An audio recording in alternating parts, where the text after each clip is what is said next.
Overall hi chu amiri na zero poka makeup in me chianya chei hi nuam katia tun ma po in galo chei to ing po hen me sel me ni chei tu ta na nuam chin khop me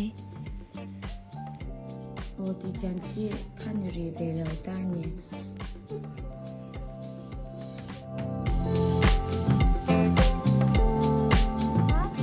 kan kal don me ka ni ne siam zau che let's go automatically hello phone te kan siam zo to wa se tu pia bi tu rui lo wa ki rui ki wa ki rui lo wa lu pa in chen rui lo wa la ni hoi hoi ka dong me ka mu thei lo wa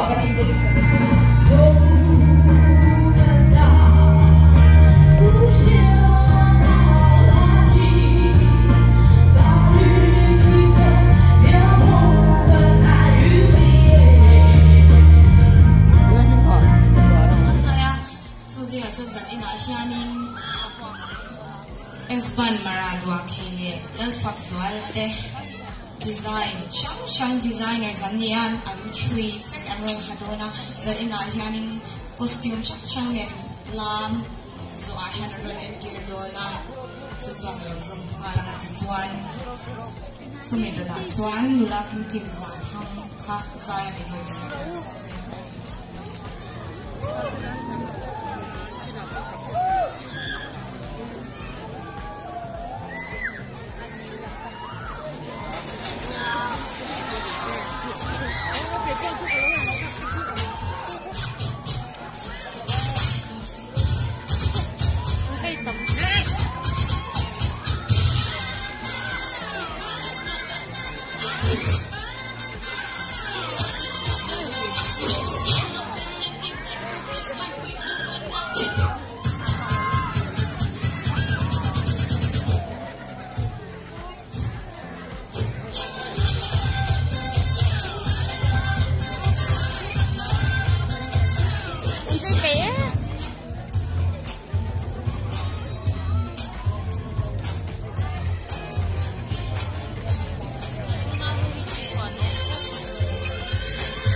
na vangin kan video thi amu MLA va anoin teu mai thea